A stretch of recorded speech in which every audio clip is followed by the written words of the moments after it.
Yo, welcome to the show. Today on Brandon TV, talking a little bit about how to build a personal brand, what to put out there into the universe online, and how to support that with content.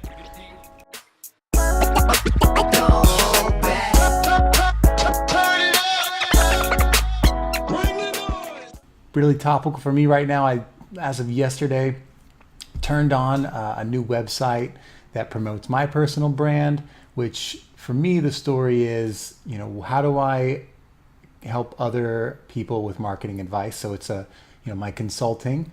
How do I get the word out to more people? So it's speaking, and ideally, how do I, if I can meet other people that do what I do or that have shows, make myself available for interviews. So it's really just me talking about things that I've actually done. So, working at ad agencies for all those years, it's taking that experience, that resume, and saying, okay, now how do I apply that to the universe? It's really all about me, which is a little nerve-wracking. So those of you out there, I understand if you're trying to figure out how do you talk about your personal brand, how do you put it out there in a way that people understand it, that doesn't come off as fake, it's true to who you are, your personality. It's tough. It's tough to figure out how to consistently tell that story. But I think it starts with looking at where you've been, deciding where you want to go, and figuring out where you are right now so that you can start to tell that story. I think first lesson I learned right off the bat was that it doesn't have to be perfect. If you check out my site, brandonbrands.com, and the YouTube channel, etc., it's not perfect. There's a lot of really rough footage, and I've made multiple edits, added lots of different pieces over time, and I'm going to continue to iterate. But I knew if I don't push the button, and I wait for it to be perfect, I'll never get it out there. So step one is make sure it's not holding you back trying to be perfect, and then over time, the more you're doing it, the theory is that it'll get better.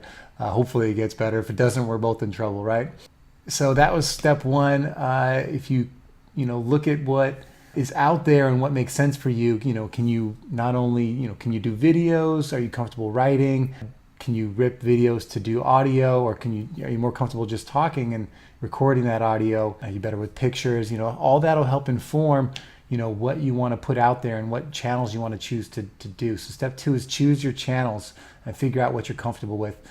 For me, I try to do a little bit of everything. It helps me challenge myself a little bit. It helps me learn too. So you'll find my website, which took a lot of work, but it was fun to build. That's the starting point. But beyond that, there's video, which is, live on YouTube, live on Facebook, live on LinkedIn, live on the website. There will be snippets of it that will be pushed to Instagram. Instagram, I still need to do more work on. There are photos. Photos will be more live on Instagram, or will be living on Instagram and on the website, not so much in the other channels, maybe a little bit on Facebook. We have written, which I'm just getting into, turning, my thoughts into long form content and short form curation. That takes some work and a little bit of time. That's harder for me, so I'm just getting started with that, but have a channel open on medium.com. So I push, I write an article, put it on my website, put it on Medium, put that article on LinkedIn, which is a great place for that. So that if people want to learn something that makes sense for what I'm talking about, that's the format that makes sense for those channels. I think I posted it to Facebook too, but to my business page, not to my personal page. And then, long form videos, those are living everywhere, and snippets of those. So another trick that I work through is, I'm not doing it from scratch. I actually started to build something. I'm doing work every day that's actually consulting or, chasing down other projects. And that gives me something to talk about or something to pull from. So it's hard to do it just from scratch. You're walking around every day and this is my life. I go to the gym, I eat breakfast. That's a little tougher. But if you have something that you have a passion for, or that you love to do, and you can focus on that, that helps. So knowing who you are and what you want to talk about, figuring that out is key. So because I love talking about marketing, that's what I do, and I love working with people, I could take that, I sat down with a couple different businesses, filmed the whole thing, got their permission, of course.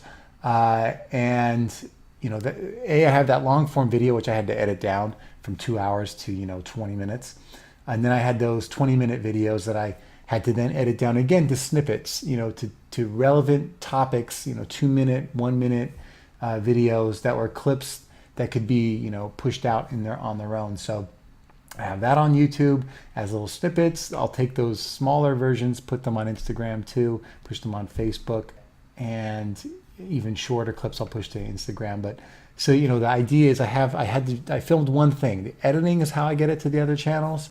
And, that takes a little bit of work, but the idea is if you have something you're already doing and you film it, you can then cut it down and put it out there and put that content out there around what you love. And then, the fourth thing I'd say for me was after,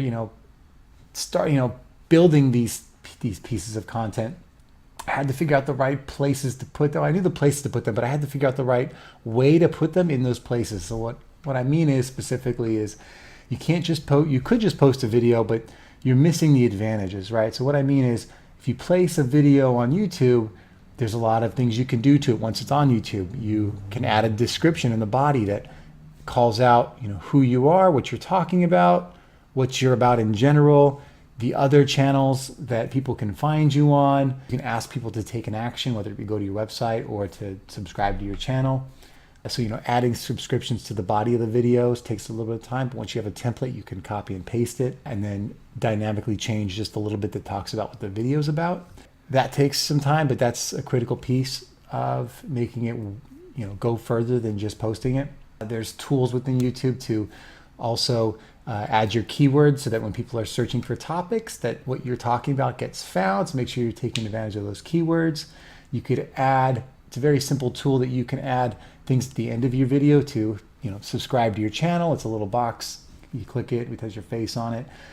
Or to, watch the next video. You can just opt in to add a video for them to watch next, so that once they're finished, they don't just watch something else, they stay within your content and on your channel. So there's these tools out there, how do you turn what you've built and make sure it has the legs to keep going? So that's the YouTube tools. There's similar things on Facebook and on LinkedIn and on Medium. All of these have their own tools. So you gotta make sure you go through step by step and use the best practices one by one to make sure that you are, giving that content a chance to get to the users in the way that they want to use it. It has to be, free from barriers. It has to be easy to get.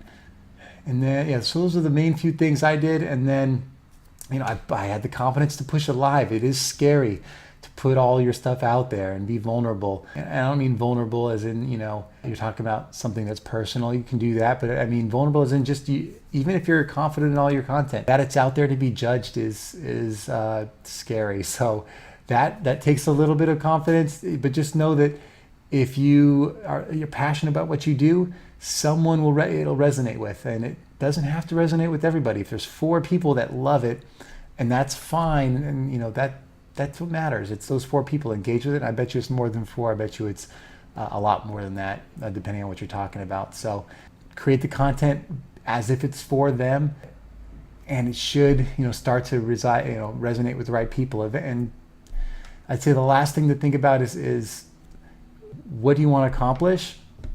Figure that out and realize that it's a journey that's going to take a long time to get there. If you can avoid worrying, the next hour or the next day after you've put something out there, don't worry so much about, are people looking at it? Are they clicking it? Are they commenting on it? Are they liking it? Are they sharing it? This is a marathon. It might take a year before someone picks up on what happened, or it was your 30th video or 300th video that really resonated, and that brought people back to video number 2 because of some connectivity there in the story, or that they discovered you and they want to know more. So I think patience is huge, not judging yourself is huge, and just having the confidence that you're doing this for a bigger reason and it will find its audience. And if it doesn't, that's okay. Just keep on doing what is true to you, true to your story, and that'll evolve. You'll get better at producing content. You'll get better at using all the tools and the advantages that the platforms offer, and you'll talk about different things that resonate with different people. So have confidence, get it out there. It doesn't have to be perfect, and keep on trying. So that's what I'm doing. We'll see how it goes. As I get new content, I'll put it out there for you. Definitely have a lot of rough footage from the first 10, 20 videos. that, I've even called out on some of them saying, this is terrible. I think episode 4, I filmed it very, very choppy, and I was thinking that this might be easier to edit, but it was way worse because the energy was totally killed. But those mistakes are going to happen. Just let that happen. Don't worry about being judged. Get it done so you can learn from it and keep getting better. And then who knows, by video 20 or 100 or 1,000, it will be better. And if it's not, that's okay. It's your process. It's for you. And that's all that matters. So good luck out there. Hopefully this is resonating with someone. If it's not, again, who cares? But if you like what you see, share it with someone that you think might like it, or subscribe to the channel because that helps me talk to you. I'd love to start a relationship, or watch more videos. That helps too. Thank you. Talk soon.